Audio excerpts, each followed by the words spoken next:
자녀들에게 사랑과 존경을 받고 나이 들어서도 항상 보고 싶고 그리워하는 부모가 될 수 있다면 정말 성공한 삶이 아닌가 싶습니다.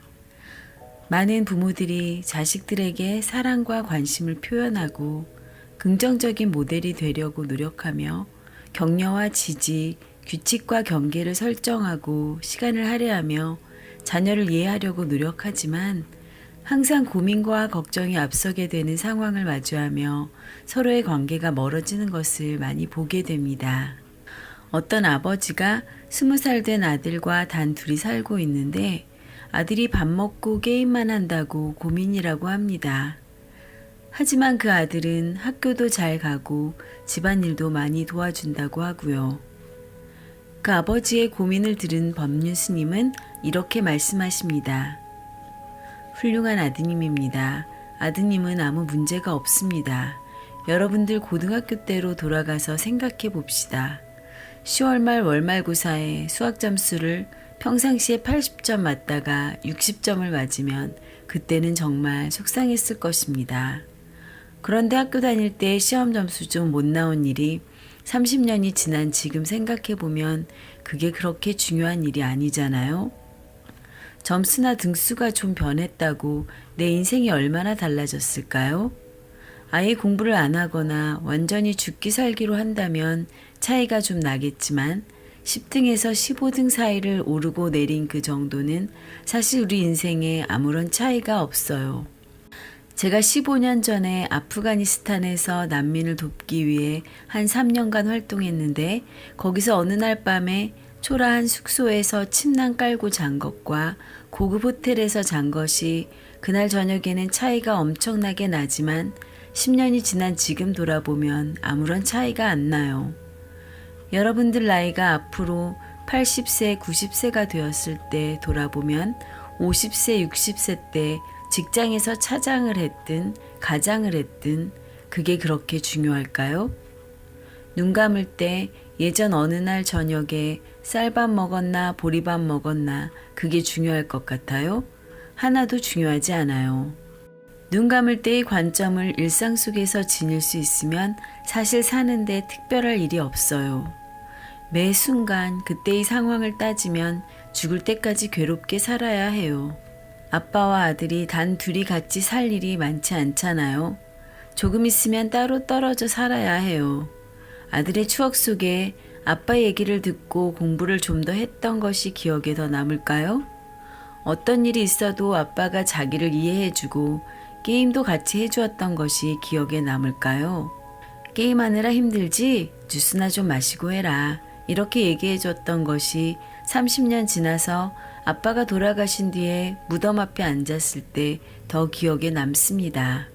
여러분들은 아이들을 위해서 야단친다고 하지만 야단을 치면 아이들에게 정신적으로 거의 도움이 안 되고 상처만 남습니다. 자기 욕심과 집착으로 야단치는 거면서 마치 아이를 위해서 한다고 착각을 하는 겁니다. 이렇게 착각을 하기 때문에 인생이 고달파지는 겁니다. 부모가 해야 할 역할은 아이에게 공부하라고 다그치는 것이 아니라 오히려 아이가 성적 때문에 고민할 때 등을 두드려주면서 이렇게 말하는 겁니다. 아빠도 네 나이 때 그런 고민을 했는데 인생을 오래 살고 보니까 성적 좀 오르고 내리는 것은 별로 안 중요하더라. 아빠가 오늘 맛있는 거 사줄 테니 나가자. 갔다 와서 심기일전해서 다음에 잘하면 되잖아. 여러분들은 쓸데없는 데는 엄청나게 에너지를 쏟으면서 자기도 괴롭고 애들한테도 상처를 주는 바보 같은 인생을 살 때가 많습니다. 아이들을 상담해보면 대부분 상처도 부모한테 받아요. 아이들의 성격은 대부분 부모로부터 물려받은 거예요. 부모가 짜증내고 성질내는 것을 닮아서 아이들도 성질내고 짜증내는 거예요. 그런 어리석은 삶을 살지 마시기 바랍니다. 아이가 아예 아무것도 안 하면 좀 문제지만 아이가 밥도 하고 빨래도 한다면 아빠가 밥도 하고 빨래도 가끔 해주고 하세요. 실제로 삶을 사는 데는 밥이나 빨래를 잘하는 것이 중요한 거예요. 생활을 자기 책임하에 사는 사람을 만나야 삶이 편하지 사회적 지위가 높거나 공부를 잘하는 것은 사는데 아무 도움이 안 돼요. 같이 사는 데 있어서는 요리 솜씨가 도움이 되지 잘생긴 게 도움이 되나요? 육체적으로 건강하고 생활을 하는데 자기 직분을 다 한다면 그 아이는 훌륭한 아들이에요.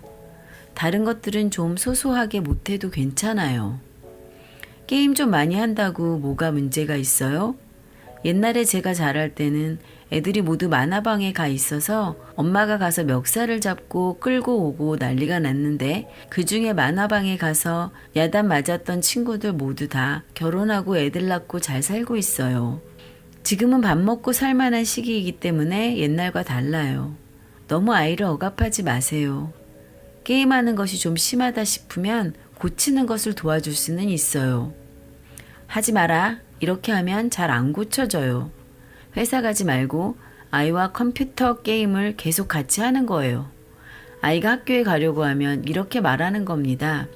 학교 가지 마라. 아빠도 직장 안 간다. 게임해보니 진짜 재미있네. 직장 안 가면 어떻게 먹고 살아요? 먹고 살 걱정이 되니? 아빠가 직장은 갔으면 좋겠어요. 아빠도 너가 학교에 가면 좋겠어. 고치려면 이렇게 해야 해요. 이렇게까지 할 생각이 없으면 고치려고 해서는 안 돼요.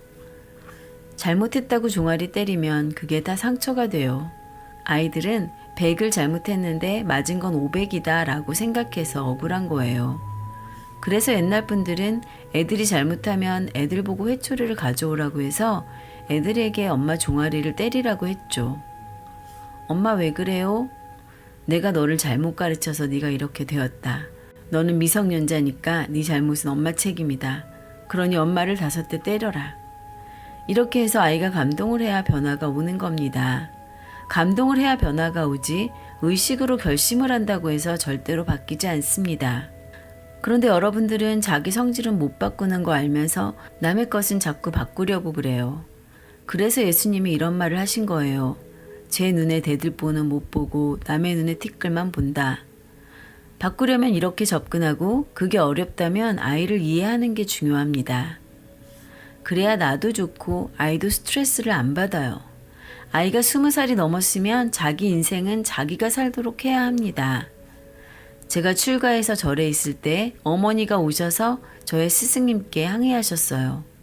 애를 고등학교라도 졸업하고 데려가야지 어떻게 학교 다니는 아이를 데려가나요? 이렇게요.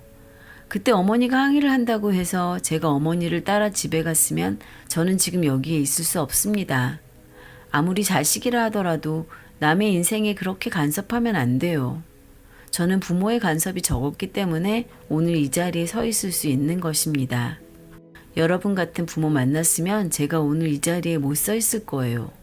법륜 스님의 말씀을 들으며 자녀들에게 간섭을 하기보다는 격려와 응원을 해주는 부모가 되어야겠다는 생각이 들었습니다.